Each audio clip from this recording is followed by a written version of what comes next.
নোয়াখালীর সোনাইমুড়ির ঐতিহাসিক বজরা শাহী মসজিদ প্রায় ২৮০ বছর আগে মোগল মোহাম্মদ শাহের রাজত্বকালে তার নির্দেশে ও অর্থে মিয়া আম্মর সাহেবের সহযোগিতায় জমিদার আমানুল্লাহ খান ১৭৪১ সালে দিল্লির শাহী মসজিদের অনুকরণে নির্মাণ করেন মসজিদটি। বিভিন্ন রঙের পাথর, চীনামাটির তৈরি তৈজসপত্রের খণ্ডিত অংশের ব্যবহার এই মসজিদটিকে সৌন্দর্যমণ্ডিত করেছে। মসজিদের বহু ভাঁজ খিলানোর কোণায় ফুল ও নকশা, আয়তকার খোপের মধ্যে খিলান নকশা, আয়তকার উপরিভাগে পাতা নকশা, পাতার নকশার উপরে দড়ির মতো গোলাকার বাঁধনের খোপে ফুল ও লতার নকশা রয়েছে। এছাড়া দরজায় আয়তকার খোপের ওপর তারা ও বর্ষি নকশা, টারেটর গায়ের জেব্রা ক্রসের মতো নকশা, বিভিন্ন রঙের পাথর ও তৈজসপত্রের খণ্ডিত অংশের সংমিশ্রণে করা হয়েছে। খুব ভালো লাগছে আর কি, যেখানে এসে আমি নিজেকে ধন্য মনে করছি। কারুকাজগুলো অনেক সুন্দর এবং অনেক পুরনো হিসেবে করা। আমরা যা শুনছি বাস্তবে তার চেয়ে অনেক আরো ভালো।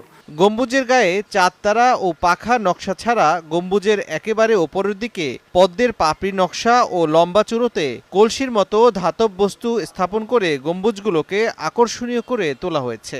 চত্বরের সামনের দিকে প্রধান ফটকের দুপাশে ও মিনারের মসজিদের মতো বিভিন্ন ধরনের অলংকার ছাড়াও ডোরাকাটা নকশা রয়েছে। এখানে আসছি নামাজ পড়ার জন্য, এখানে অনেকেই নিয়ত করে নামাজ পড়ে। বজরা নামাজ পড়ার জন্য আর সিন্নি নিয়ে আসছি আর কি, নিয়তের সিন্নি। এখানে কিছু না কিছু হয় আছে, না হলে তো মানুষ এত দূর থেকে আসতো না। এখানে মানে যে মানুষ করে অন্তত তার মনস্কামনা পূরণ হয়।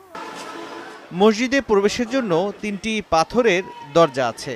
পরবর্তী প্রধান দরজাটি তুলনামূলকভাবে বড়। এর সম্মুখভাগ ৩টি অংশে বিভক্ত। মসজিদের মধ্যবর্তী স্থানের দেয়াল সামনের দিকে বাড়ানো। এই বাড়ানো দিকের মধ্যবর্তী অংশে একটি খিলান রয়েছে।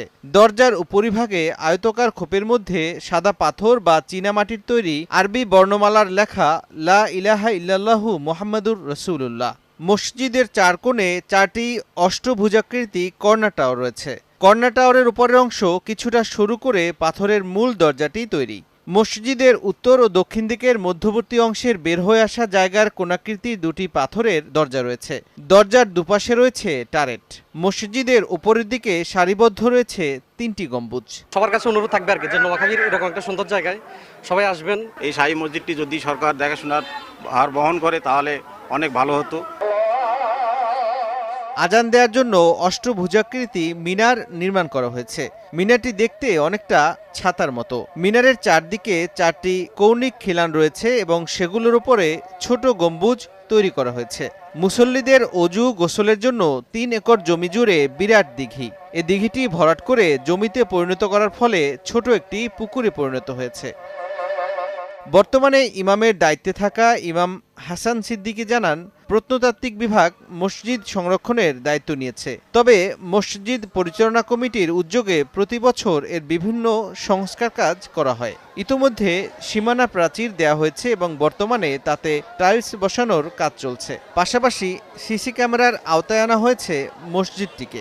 ঐতিহ্যবাহী ঐতিহাসিক বজরা শাহী মসজিদটি মুঘল স্থাপত্য এবং শাহী মসজিদ মুঘল সম্রাট মোহাম্মদ শাহ নাম অনুপাতে এটাকে বজরা শাহী মসজিদ নামে আখ্যায়িত করা হয়।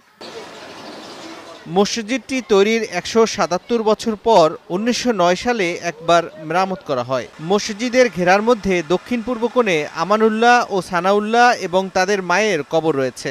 হযরত মাওলানা শাহ আবু বকর সিদ্দিকী মসজিদের প্রথম প্রধান ইমামের দায়িত্বে ছিলেন। আর মোতাওয়াল্লি ছিলেন কুমিল্লা নিবাসী মরহুম মুন্সি নাসির উদ্দিন সাহেব। সময় সংবাদ, নোয়াখালী।